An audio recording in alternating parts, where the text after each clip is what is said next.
உங்களுக்கு நிம்மதி உண்டாகுவதாக. தேவனுடைய இரக்கங்கள் அதிகமாவதாக.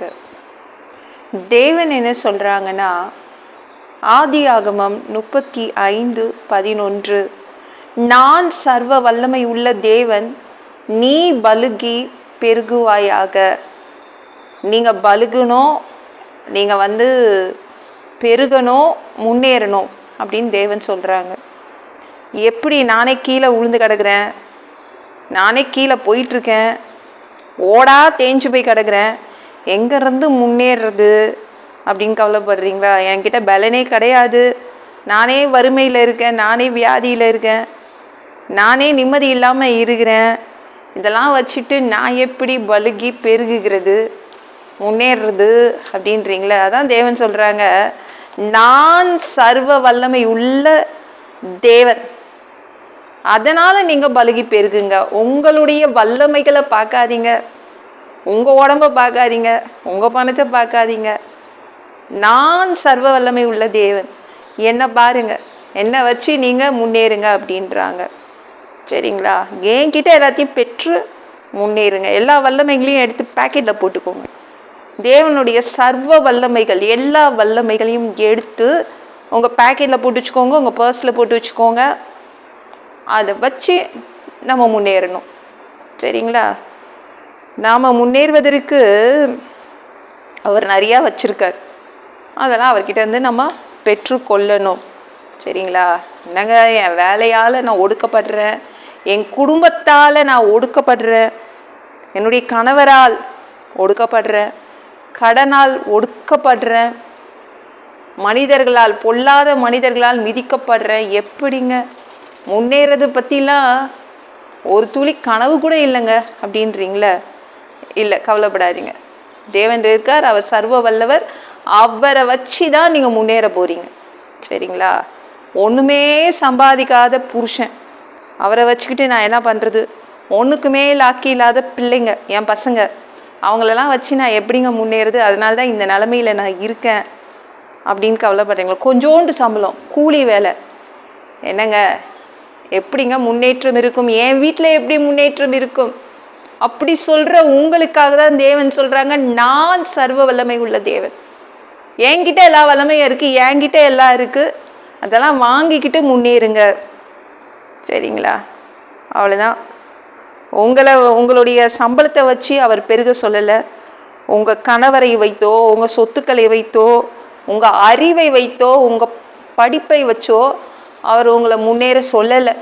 வெறும் அவருடைய வல்லமைகள், சர்வ வல்லமைகள், எல்லா வித வல்லமைகள், பவர் வச்சுருக்கார் அவர். இதெல்லாம் வாங்கிட்டு முன்னேறுங்க அப்படின்னு தேவன் சொல்கிறாங்க. சரிங்களா? அவருடைய எல்லா வல்லமைகளையும் வாங்கிக்கிட்டு நீங்கள் உங்கள் கடன் அடைங்க, ஒரு நல்ல வீடு வாங்குங்க, கார் வாங்குங்க, கலெக்டர் ஆகுங்க, டாக்டர் ஆகுங்க, நல்லா படிங்க. எல்லாத்துக்கும் தேவையான அளவு சர்வ வல்லமை உள்ள தேவன் தேவன். எதுக்கெல்லாம் உங்களுக்கு தேவைப்படுதோ, வல்லமைகள் தேவைப்படுதோ, அத்தனை எல்லா வல்லமைகளையும் தேவன்கிட்ட பெற்றுக்கொண்டு நீங்கள் முன்னேறலாம். கிதியோன்லாம் போர்க்களத்துக்கு போனான். எப்படிங்க? போர்க்களத்தில் போய் வெற்றி. ஒரு விவசாயி, அது மாதிரி தாவீது ஆடு மேய்க்கிறவன் தான், ஆனால் ராட்சதனை கொலை பண்ணான். எப்படி? எல்லாமே தேவன் கிட்ட வாங்கின வல்லமைகள்.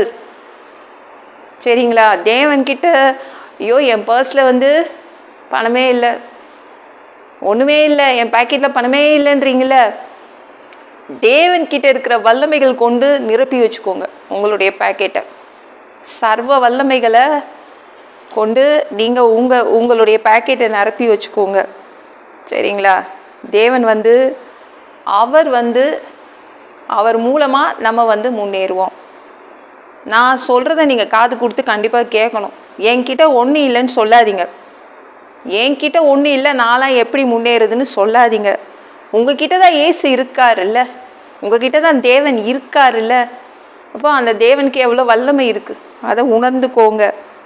சரிங்களா? அவருடைய வல்லமை, அவருடைய எல்லா பவரும் நம்முடையது தான். சரிங்களா? அதனால் ஈஸியாக நம்ம முன்னேறிடலாம். இந்த வீடியோ பிடிச்சிருந்துச்சுன்னா மற்றவங்களுக்கு ஷேர் பண்ண மறக்காதீங்க. கர்த்தர் தாமே உங்களை ஆசீர்வதிப்பாராக. ஜெபம் பண்ணலாமா? அன்பு பிதாவே, உங்கள் பிள்ளைங்க உங்கள் பாதத்தில் வந்திருக்காங்கப்பா. சாமி இரக்கம் செய்யுங்க, இறங்குங்க அப்பா. உங்கள் பிள்ளைங்க நல்லா இருப்பாங்க இனிமேலேருந்து. இனிமேல் அவங்க புரிஞ்சுக்கிட்டாங்கப்பா. உங்கள் பிள்ளைங்க உங்ககிட்ட இருந்து பெற்றுக்கொண்டு முன்னேறணும். உங்ககிட்ட இருக்கிற எல்லா வல்லமைகளையும் சர்வ வல்லமைகளையும் பெற்றுக்கொண்டு முன்னேறணும். உங்கள் பிள்ளைங்க புரிஞ்சுக்கிட்டாங்க. உங்கள் பிள்ளைங்க இனிமேல் முன்னேறுவாங்க. நன்றி அப்பா. நீங்கள் உதவி செய்வீங்க. எல்லாம் பொல்லாத பிசாசுகள், ஏவல்கள், மந்திரங்கள், தற்கொலை ஆவிகள், பயத்தின் ஆவிகள், பலவீனப்படுத்துகின்ற ஆவிகள் எல்லாம் இயேசு என்ற பெயரினை கொண்டு துரத்துகிறேன். ஓடிப்போ. உங்கள் பிள்ளைங்கள இரத்த கோட்டிக்குள் மறைச்சிக்கோங்க. பரிசுத்த ஆவியால் நிரப்புங்க. ஞான ஸ்நானம் எடுக்கணும். ரட்சிப்பீராக. இயேசுவின் காயப்பட்ட தாளுமுகளால் எல்லா வியாதிகளும், எல்லா பலவீனங்களும், கேன்சர் போன்ற வியாதிகளும் சரியாகுவதாக. அப்பா, பரம்பரை வியாதிகள் சரியாகுவதாக. மரணப்படுக்கைகள் சரியாகுவதாக. அப்பா, மனிதனாக பிறந்தா ஜீவ புஸ்தகத்தில் பேர் இருக்கணும். அப்படி இல்லைன்னா நரகத்தில் பிடிச்சி தள்ளிடுவீங்க. தீ எறிகிற இடத்துக்கெல்லாம் நாங்கள் போய் வாழ முடியாது.